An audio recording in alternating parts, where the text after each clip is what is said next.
Bom dia a todos. Uma primeira palavra de cumprimento afetuoso aos três amigos que me acompanham na mesa, ao Rui Seguro, relativamente ao qual foi justamente destacado o papel central, o entusiasmo, a capacidade organizativa, a capacidade de se mobilizar e de mobilizar os outros para a realização destes encontros e de tantas outras atividades que vão acompanhando o nosso cotidiano. O Alberto Melo, evidentemente, um velho amigo e um clássico, no melhor sentido da palavra, da nossa educação de adultos em Portugal. O time, uma referência internacional respeitada, já antes e depois da organização da Confiteia 6 em Belém do Pará, ainda mais respeitada, face à magnitude e à responsabilidade que, enfim, teve que assumir na realização, de facto, de uma conferência daquela dimensão. E, naturalmente, uma saudação a todos os participantes neste segundo encontro. Cabe-me, brevemente, fazer um pequeno comentário à intervenção do Timothy e, tanto quanto possível, relacionar a sua intervenção com o nosso contexto, a nossa situação presente, as nossas grandezas e as nossas misérias na área da educação de adultos.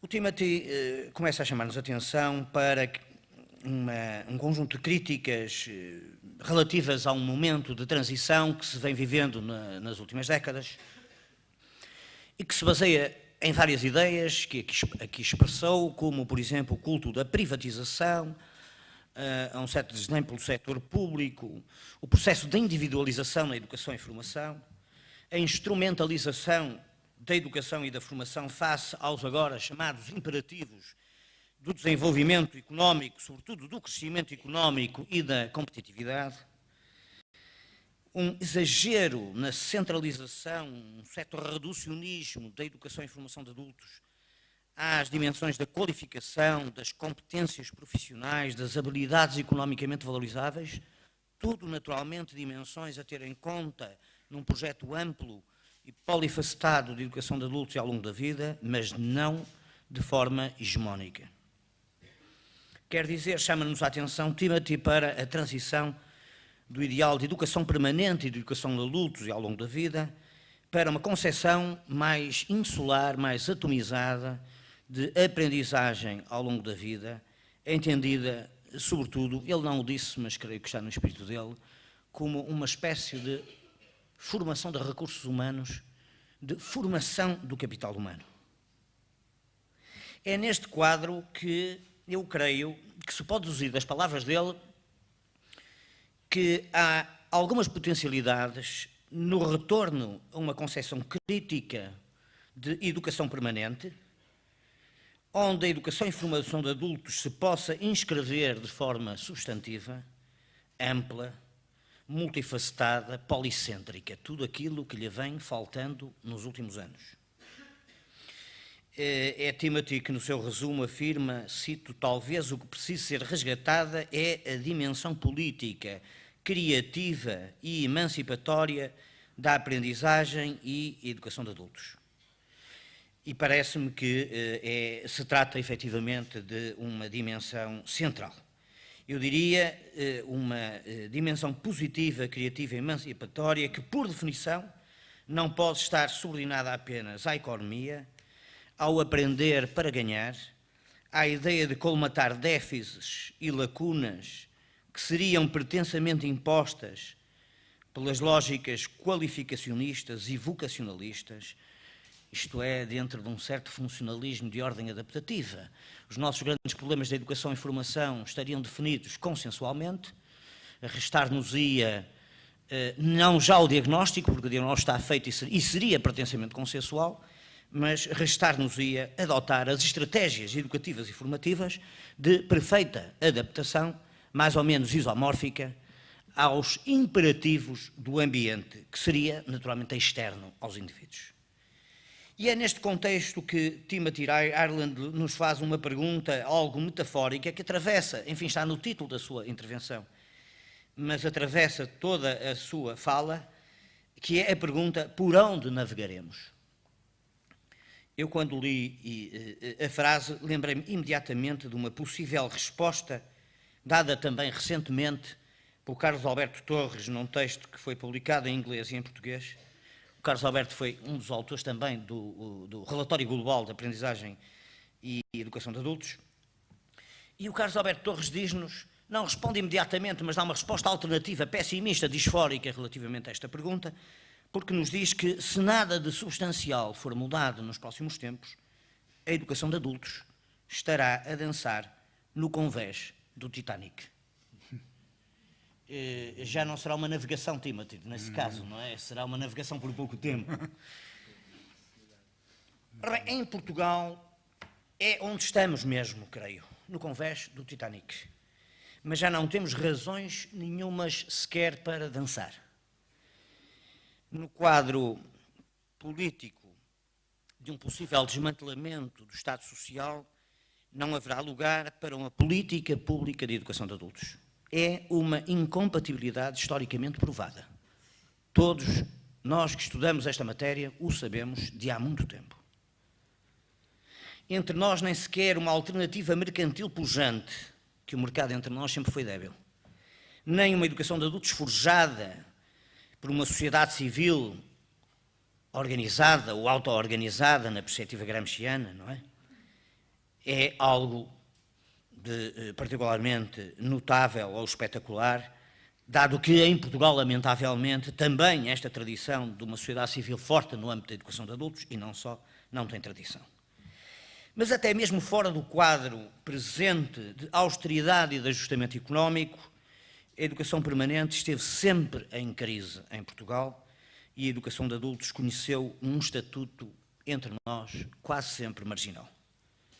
Objeto de políticas intermitentes, contraditórias e, sobretudo, políticas a que eu chamaria hiperbólicas e monorracionais. E explico-me. Eu creio que, à margem de um projeto de educação permanente que lhe possa conferir um certo sentido, a educação de adultos foi sendo apropriada pelas políticas públicas de forma insular, de forma atomizada, sem projeto global, à mercê das modas, da doxa, do senso comum, das pretensas prioridades e emergências.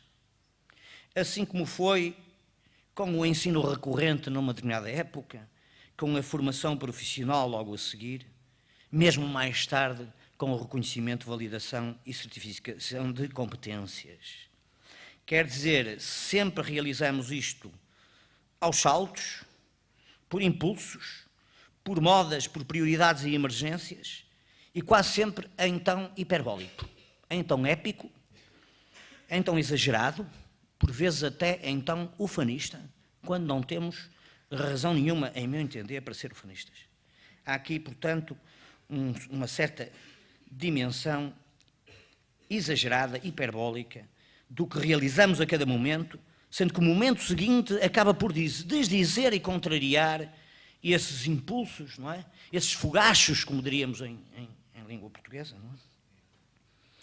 Quer dizer, cada governo ou cada ciclo governativo, porque, enfim, às vezes não coincide apenas com os governos, parece ser incapaz de uma visão estratégica que combine várias medidas políticas e diversas modalidades de educação de adultos, mesmo aquelas que não são unicamente ou predominantemente organizadas pelo Estado, e nem todas têm que ser organizadas pelo Estado.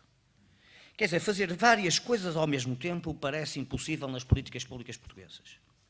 O relatório que o governo português apresentou em 2009, em Belém do Pará, à sexta confiteia, é exemplar quanto à referida monorracionalidade. Solicitado pela Unesco a apresentar um estado da arte da educação de adultos em Portugal, o relatório não fala de outra coisa que não a iniciativa Novas Oportunidades, as metas atingidas e a atingir. Para se ler relatórios com uma visão ampla, uma visão polimórfica da educação de adultos, teremos que procurar, eu às vezes digo aos meus alunos em tom de brincadeira, teremos que procurar os países pobres do terceiro mundo, assim como a Alemanha, a Suécia, a França ou até a Espanha, onde se verifica que há uma concepção nos relatórios muito mais ampla e onde se começa por dizer que a educação de adultos é muito importante para o desenvolvimento da democracia e depois vai-se por ali fora, enfim, explicando, não é, quais são as diversas dimensões. Mas mesmo no contexto em que a iniciativa Novas Oportunidades, especialmente os processos da RVCC, assumiram inusitado protagonismo singular ou monorracional, com muitas virtudes, como sabemos, estão descritas na literatura, na investigação que tem sido produzida, eis-nos de novo, atualmente, prontos a tudo perder perante a lógica vocacionalista que de há muito se exprimia, se insinuava, se adivinhava. Embora haja sempre entre nós quem não queira ver. É dramático, mas não é novo. Pelo contrário, parece cíclico e é a razão primeira das intermitências que aqui referi antes e da ausência de um sistema de educação e formação de adultos em Portugal. Em vez de procurarmos educar a crise, afrontando-a em termos socioeducativos, críticos, de procura da transformação, claudicamos, adaptamos-nos, gerimos ou pretendermos gerir a crise. Surfar, como se diz agora, surfar a crise. E é neste quadro que o Estado Social e as políticas públicas chegam a ser apresentadas como razões da crise. E a involução do Estado, como chamaria Bourdieu, passa a ser apresentada como uma condição para o progresso económico e a regeneração das aprendizagens individuais. Propõe-se então a formação de recursos humanos, o vocacionalismo como estratégia de combate à crise para promover o crescimento e o emprego, isto é, uma visão tecnicista, instrumental de educação e formação de adultos, uma visão que se baseia na lógica da formação, da qualificação do capital humano, com as suas pérolas pós-pedagógicas, não é? Que são de todos conhecidas. O empreendedorismo, a empregabilidade, a competitividade, isto é, a tónica na responsabilidade do indivíduo de uma forma, enfim, insular. Nos termos de elites, que nós estudamos pouco e que muitos até desconhecem, a educação e a formação de adultos torna-se, assim, uma ferramenta, o Timothy utilizou o conceito, uma ferramenta, mas neste caso de adaptação da alienação, em vez de uma ferramenta convivencial, como defendiam elites, não é? Para a autonomia, para a liberdade, para a humanização dos seres humanos, para a realização da sua vocação ontológica para o ser mais, como dizia outro grande autor do nosso campo, não é? Paulo Freire.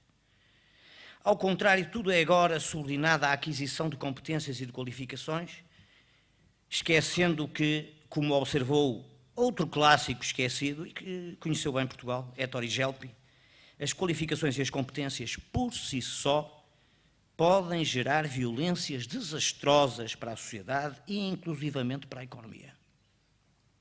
É isso mesmo o que arriscamos através de uma apologia de uma educação de adultos liquefeita, isto é, perfeitamente adaptável, perfeitamente moldável às circunstâncias do presente, que seria correlativa da modernidade líquida ou da modernidade fluida de que nos falou aqui já várias vezes citado Zygmunt Bauman.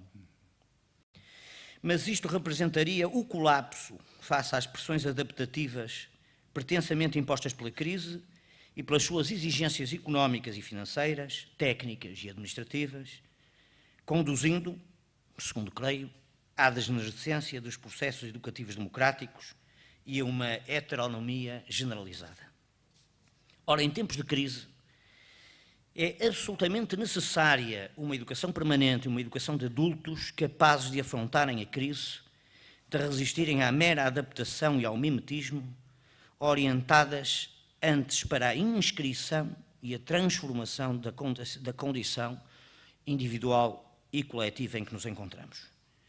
E é exatamente por isso que uma educação de adultos humanista e democrática, crítica e transformadora, se revela, de certo modo, subversiva, radical, inadaptada.